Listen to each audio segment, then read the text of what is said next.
Magandang araw po sa inyo lahat, Luzon, Visayas, Mindanao, pati na rin po sa mga kababayan nating mga OFW.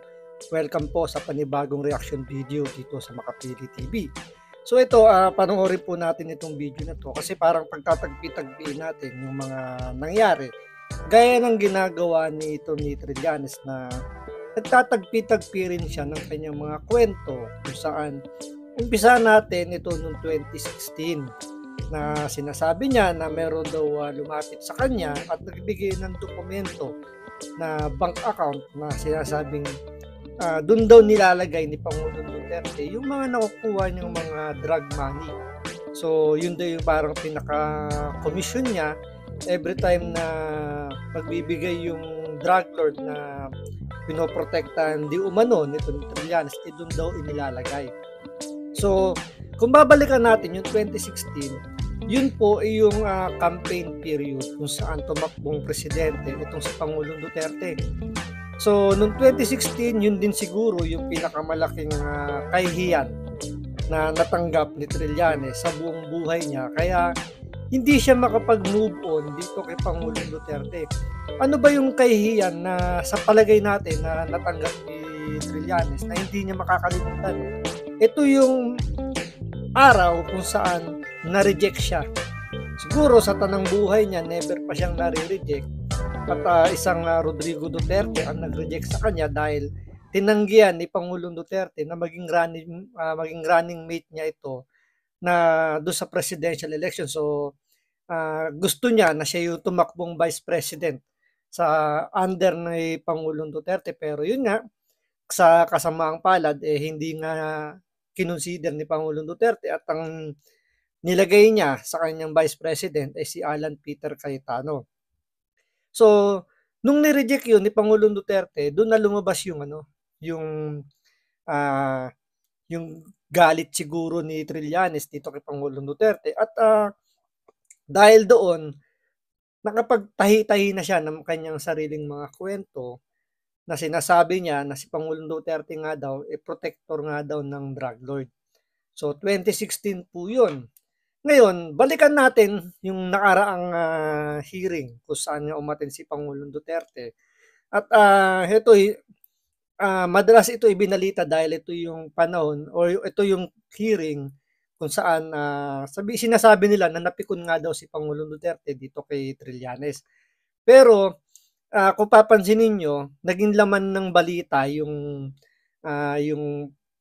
galit ni Pangulong Duterte. Talagang kumbaga sinensationalize ng media yung tagpo na yon. Pero merong isang video dito, panoorin niyo hanggang sa dulo sana kasi nasa dulo yung pinaka-pinale.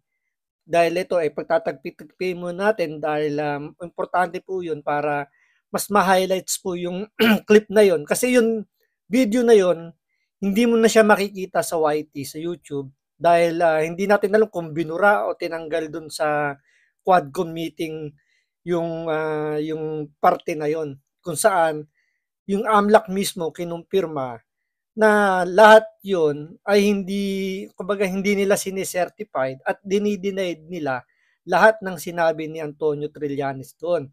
So ito, panoorin po natin itong mga video na to kung saan pinapag-grandstand pa ni Trillanes yung sarili niya.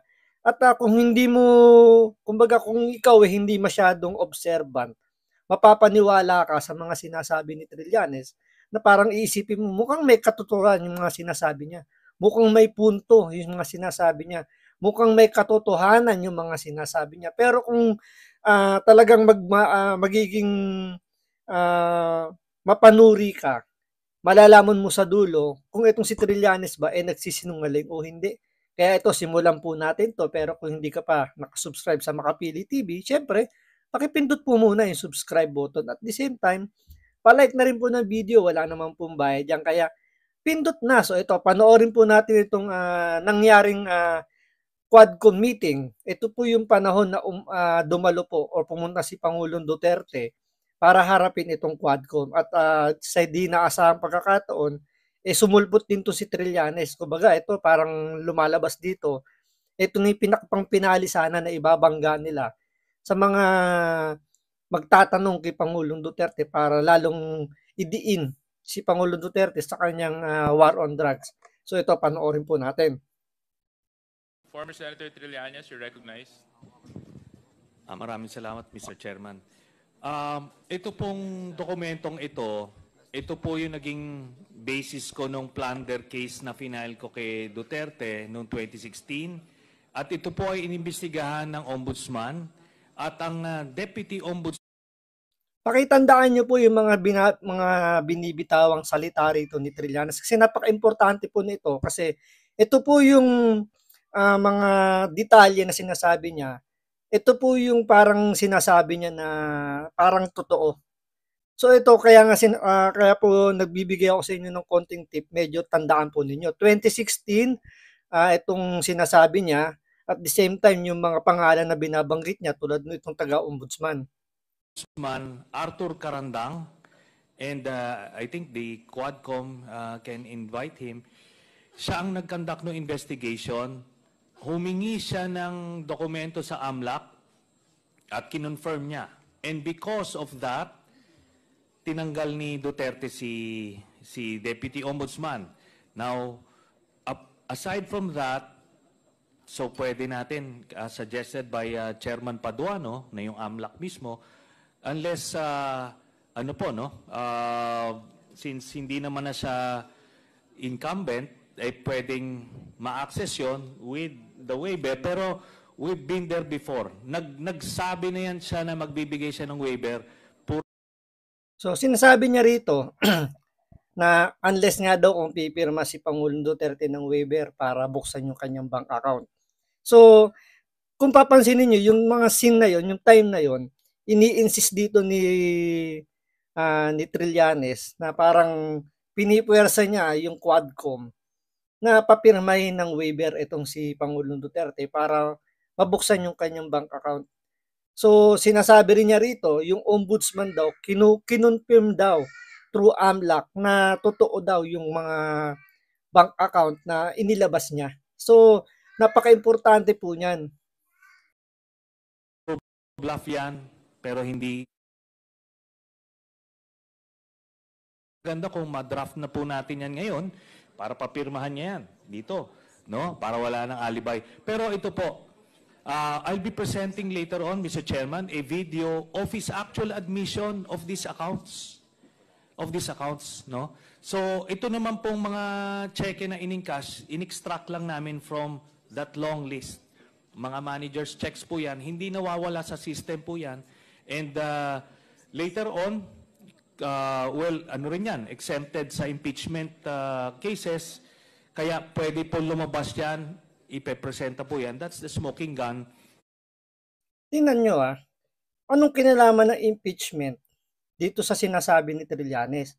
Parang, ewan ko kung di niya alam na wala na sa pwesto si Pangulong Duterte para pa-impeach po siya. So, yung sinasabi nito ni Trillanes, mukhang out of context na parang pinahaba niya lang yung kwento para lang magmukhang totoo. Kasi paano mo naman ipapa-impeach or bakit kailangan mong ipasok yung impeachment? Hindi naman impeachable na ngayon si Pangulong Duterte dahil isa na siyang private citizen ngayon dahil nga tapos na yung termino niya. Isipin niyo yun ng proceeds of the illegal drug trade ng Duterte crime family. Salamat. Earlier din, when AMLAC was... Ngayon, ito naman yung sumunod na video. Ito naman yung sumunod na Quadcom meeting kung saan hindi na umatin si Pangulong Duterte. Kumbaga dito, ito naman na yung nagpapag-grandstand na si Trillanes dahil nga wala na si Pangulong Duterte. Hindi natin maintindihan bakit binigyan ng pagkakataong magsalita dito si Trillanes. Siyempre, alam naman natin na ang purpose lang naman talaga ng Quadcom talagang idiin ng todo ang mga Duterte, especially si Pangulong Duterte dyan sa Quadcom dahil siya yung pinaka-main topic ng hearing ng Quadcom. So tuloy po natin. Here, AMLAC said that the documents did not come from them. Yes. Yung present mong bank documents.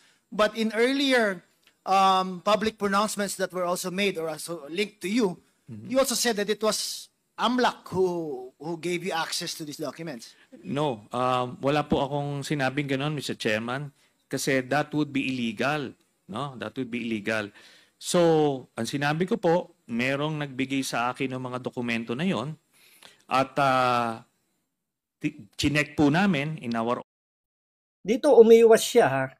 May punto na sinasabi kasi nitong congressman na to na hindi naman daw nanggaling sa AMLAC yung mga pinagsasabi ng mga dokumento. Ang sinasabi dito ni Trillanes, may nagbigay daw sa kanya. So, lumalabas, yung nagbigay sa kanya is hindi galing taga-AMLAC. Hindi rin sigurado kung yung nagbigay sa kanya is empleyado ng bangko or kung anong koneksyon niya sa bangko, paano siya nakakuha ng ganung klaseng dokumento. So, hindi siya legal documents na tulad ng pinalalabas ni Trillanes. Kumbaga ito parang isang basurang documents lang na ipinipilit niyang maging legal. Gusto niya kasing, kumbaga kung titingnan mo yung pananalita kasi ni Trillanes, madali niyang kung medyo mahina kang umintindi, mapapaniwala ka na yung mga hawak niya is totoo. Legal yung papeles, authenticate. Unang-una kasi dyan, kailangan yan i-certified ng bangko. Kung sa bangko man nanggaling yun, kailangan nila i-certified na galing mismo sa kanila yung dokumento na yun. Which is wala namang gano'n nangyari. Ngayon, kung AMLAC naman nanggaling yan, medyo sabi nga niya, illegal yun. Hindi niya pwedeng ibigay yun. Makakasuhan siya. Pero itong nakakapagtaka or nakakatawa, kinakagat ng mga congressman, yung mga sinasabi niya mga ebidensya niya na wala namang proof na ito totoo. 'Di ba? Talagang kumbaga sa prutas hinog sa pilit. own ways. So when we validated it, ginamit namin. I used it as evidence to file a plunder case against Duterte. At yung investigation na yon ng ombudsman, validated yung documents. Kaya po nung sinabi ko kanina, yung open source, sabi po ng ombudsman, yun pong nakuha nila na dokumento sa AMLAC, matches my... Sabi daw ng AMLAC, yung nakuha daw nilang dokumento galing kay Trillanes, matches daw dun sa AMLAC. Kaya na, malinaw, sinabi niya ha, yung nag-file sila ng kaso sa ombudsman, at ang sabi niya, through ombudsman, binalidate daw ng ombudsman na yung hawak niyang dokumento is nagtatali or parehas nung hawak ng AMLAC. So sa kanya mismo nanggaling yan. Kaya medyo tandaan po natin yung mga sinasabi ni Trillanes kasi napaka-importante po. The contents of my document. Is this si Karandang ba yun?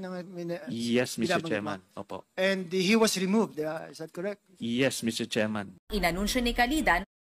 So ito na po naman yung 2017 to. So magba-backtrack po tayo, back to the future po tayo, magto-throwback tayo. Ito yung mga panahon na dinismiss po ng ombudsman yung ipinal na kaso ni Trillanes na pinipilit niya na hindi yun dinismiss. So tuloy natin. Ibinasura na umano ng ombudsman ang plunder case ng Pangulo noon pang November 2017. Tawagin mo kami. Sabi na nagpapanik daw ako. Sino nagpapanik? Siya ang nagpapanik. Gusto raw sanang patulan ni Trillanes si Calida pero nagbagong isip niya. I feel it's a waste of time with people like Mr. Calida. Dahil parang bumababa ang pagkatao mo pag walang OJ, hinausap mo siya. Sa sulat ng sinuspindi ng Malacanang na si Deputy Ombudsman Arthur Carandang, sinabing closed and terminated na ang plunder case ng... So ayan, mismo si Carandang na yung nagsalita na closed and dismissed or terminated na yung ikinaso ni Trillanes. Ito yung sinasabi niya na sinibak daw ni Pangulong Duterte dahil kinonfirm daw niya through AMLAC yung dokumentong hawak ni Trillanes is parang parehas or authenticate. So siya yung ito yung inungunguso ni Trillanes na nagpapatunay dun sa hawak ng dokumento is tama o totoo. Pero base mismo sa kanya, close and terminated na yung kaso kasi nga dinismiss ng ombudsman. So ibig sabihin, walang kwenta yung isinampang kaso ni Trillanes. At alamin natin kung bakit dinismiss ng ombudsman yung ikinaso ni Trillanes. Pero sabi ni Trillanes, naka-archive lang ito. Si Calida naman, iginiit na ibinasura na ang kaso. Dismissing, yes. It was a fact-finding investigation. It has not reached the level of preliminary investigation because the evidence was insufficient. Kaya ang sabi ko, it was a garbage evidence. So yun, kaya i-dismiss ng ombudsman at hindi man lang umabot sa preliminary investigation dahil lack of evidence. So walang katotohanan yung sinasabi ni Trillanes na ikinonfirm daw ng ombudsman yung hawak niyang dokumento na binigay ni Trillanes siguro, kinonfirm sa AMLAC. So walang katotohanan. Kasi kung kinonfirm yun ng AMLAC, yung ipinasa niyang dokumento, bakit hindi man lang umabot ng preliminary investigation at bakit dinismiss? So, ito may palusot pa rito si Trillanes na hindi pa rin niya matanggap na dinismiss yung kaso. Talagang ipipilitan niya sa sarili niya. Talagang kumbaga sa tawag dito yung nabubuhay na siya sa sarili niyang mundo na kahit siya naniniwala siya, yung kaso ay hindi daw dinismiss. Ito ang paliwanag ni Trillanes. Itong abogadong ito, he should know that that there is a big difference between a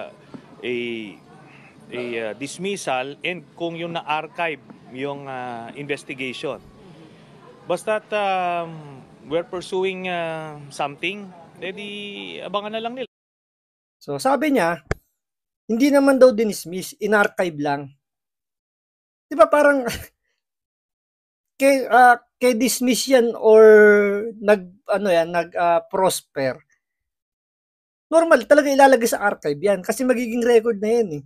Ang archive is nire-record naman talaga. Kumbaga diyan ini-stored lahat ng mga information or mga details, mga kung ano-ano mga ebidensya is talaga itatago diyan for future reference yan. Pwedeng gamitin yan sa mga susunod na mga magkakaso. Yan yung magiging kumbaga diyan sila pwedeng humugot ng pwede nilang pagbasihan kung i-dismiss o itutuloy yung kaso.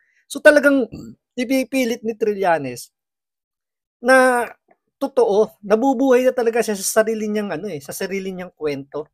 Kaya nga sabi rito ni Director General Wilkins Villanueva na mga storyteller, mga talagang magagaling gumawa ng kwento na kahit sila mismo napapaniwala nila yung sarili nila sa sarili nilang kwento. So ito na po yung pampinali natin. Ito po yung video kung saan tinanggal yata, hindi natin sigurado, pero ang hirap nang hanapin itong video na to sa YT, sa YouTube.